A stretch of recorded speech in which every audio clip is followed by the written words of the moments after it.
Welcome back, folks, to our guest artist series. Been doing this since April, and we're so happy you're still sticking with us. Today we have a unique episode. We have Sonia Clark, Dan Shanahan, and our very own Lisa Ludwig joining us. Dan is the artistic director at Torn Space Theater Company, and Sonia is the executive director at Artpark. And of course, Lisa Ludwig is our very own executive director here at Shakespeare in Delaware Park. I'm joined today by these three to discuss the challenges that they've experienced due to this artistic pause in this pandemic, and how these three companies here in Western New York specifically have overcome those through their unique and creative ways of providing outdoor theater in a way that's socially distanced and safe for both their audiences, their cast, and their creative teams. Thank you three so much for joining us this morning. We're really excited to have you and to hear about this unique parallel that three of you share with your companies.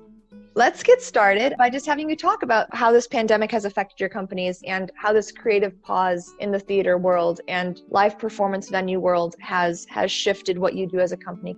Sure. Shakespeare in Delaware Park, we were supposed to be entering our 45th season of free outdoor Shakespeare, and we normally see 40,000 audience members a summer. So needless to say, when we hit the pandemic and everything was put on pause, that was not going to be possible. So we went right away into what can we do? And we had all different scenarios, a smaller show or this or that. And finally, we'd done touring shows in the past, small shows to get out into different communities. And we had already been working on that. So we put that into quick action with Zoom rehearsals and then working with all of the protocols. And finally, we're able to do it for 50 people. And we said, okay, that's great. We want to do something live. So finally, we were able to do performances live, and then we collaborated with Artpark and Freedom Run Winery and Penn-Dixie and the Olmsted Parks to go out to different venues, because to do it on the Hill would be strange with just 50 people, and it was a great opportunity to get out and get into some different communities. We were blessed in the fact we already do outdoor theater, so we just had to kind of revamp our large, big scale productions to something more intimate. Dan, for you, because if I understand correctly, Torn Space is more of an indoor venue, but you are a theater company, so how did this shift what you do? So for Torn Space, the summer is oftentimes the most busy of our production season. We had a full slate of programming scheduled for the summer. It was going to begin in May. We had an artist residency with an artist from Temporary Distortion that was supported by UB's Creative Arts Institute. And that residency had been going on prior to the pandemic. So a lot of the work had already been established. And then we were going to do a outdoor performance on the east side where we would close down part of Paderewski and Wilson Street and use the city street itself as a performance venue. And that was going to entail quite a bit of logistics that just was going to be impossible to do through Zoom meetings and these types of formats. So what we decided to focus on was two types of performance. One was an audio piece, and individual audience members could receive a link. We gave them instructions. They were asked to go to a space that they found to be beautiful, preferably outside if they had the opportunity to do that. And the performance was an intimate audio piece for one that would be accessed to the digital link. And then we were able to resume live performance with our relationship at Silo City. And we did a pared down for less people outdoor performance in the meadow at Silo City. And we were able to still continue with our performance rituals that we create, but we just had to sort of retool it for the current situation. And Sonia, you're outdoor like Shakespeare in Delaware Park, but you have a wider reach as a live performance venue, a medley of concerts, of theatrical performances, of musical performances. Even though you are in outdoor space traditionally, how has this pandemic affected your programming? Well, we had to turn around pretty much 180 degrees. This year started as of March. This was to be one of if not the biggest season at Artpark. We had significantly more concerts, mainstream large-scale concerts scheduled both at the theater and at the amphitheater. We had international collaborations. We had expanded chamber program. This was to be literally the biggest season, and also probably financially the most successful. And of course, slowly we had to make peace with letting go of all of that. But what worked to our advantage is the fact that Artpark is a public park. We have our grounds. We also have our background in working with this multidisciplinary presenting and also creative side. This season ended up also being probably one of the most creative seasons Artpark has had in a very long time. What we're able to do is to reroute some of our support. So we were able to turn around and we proceeded with a number of projects already planned, such as Art of Walking was a project that was already in the works. It was a collaboration between a group in Spain of authors and producers of specific kind of theatrical walks, and a writer-director on the New York side. So they were able to proceed with their plans to write a new piece for Artpark and cater it very specifically for social distancing. We had the technology in place, we had the theme in place, we had the support in place, and that became probably the pillar of our artistic programming this year. This was a constant, these walks through the park, through poetry, through acting, through physical theater in a very kind of safe manner. Our relationship with the parks helped a lot. We just released an app. It's a soundscape of Artpark. You put your headphones on and there's a new music score written by the Holiday Brothers, very innovative sound designers, composers.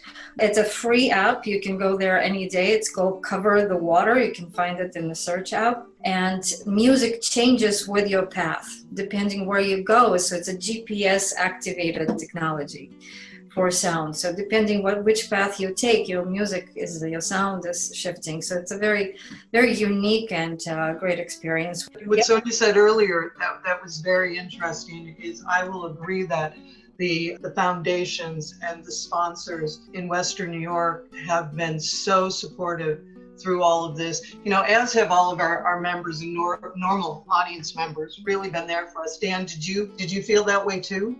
We were in a fortunate position because a lot of our programming coming into the summer was subsidized through grants because they were tied to special projects such as the artist residency program. While we had to reduce audiences, and which of course impacted our earned revenue, and we couldn't do the normal VIP fundraising supplemental performances that we're used to having, we were still able to move forward with programming. And in addition to that, we were able to shift a lot of the programming that we had planned for this summer to the summer of 21. And it was really easy to work with the funders in order to get those extensions. So I certainly want to echo both of your statements that without sort of the flexibility of the funders, their generosity, and their complete sympathy for the situation we're dealing with, we would be in a much more precarious situation than we are. You all bring up, the point of the funders, and that's wonderful because you all also mentioned, separately that your revenue has been impacted, which is obvious and makes sense because of the limitations. And I'm curious, since you have been limited in your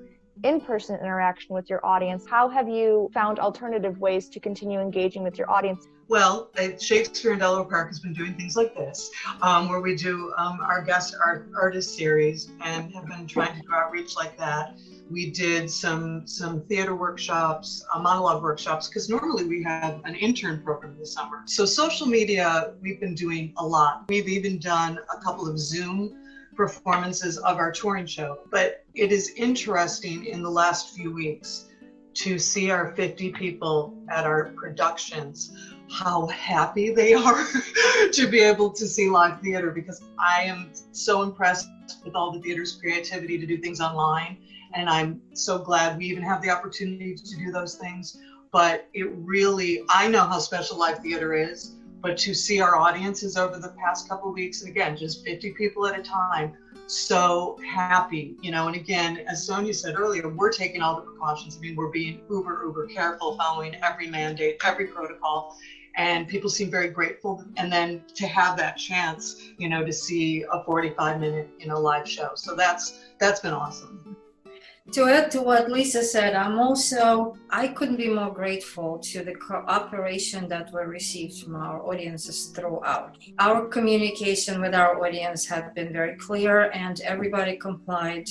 We had no resistance to wearing masks, to keeping social distance. I mean, there's been a really collaboration between us as producers and presenters of the live work and our audiences. I have to thank everybody who's attended Artpark season and worked with us. But this season has been nothing but gratitude, and it's such an amazing collaboration between us, the cultural institution, our funders, and our audiences. So I would love to continue a lot of work that we started, began this season into the future. From our point of view, I think it's starting to, the reality that this is going to continue for, quite some time, at least into the spring and summer of next year. We're considering ways in which we can continue to deliver performance that's not dependent on a screen. I think it's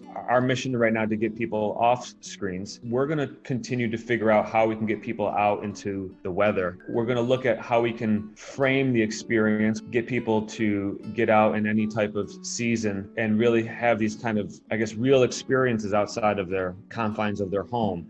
I think this is a really exciting opportunity, and it goes to what Lisa's saying about the power of live performance. And I don't think live performance necessarily has to be seated and durational with a group of people in a collective sense. I think it can be these sort of personal explorations that people can go on, and the company itself can be the guide or the framer of these experiences. So I think this provides a really exciting opportunity to start to reconsider what is contemporary performance, not only in this age of a pandemic, but also in this age that's becoming sort of hyper mediated. These are the questions that we're looking at right now.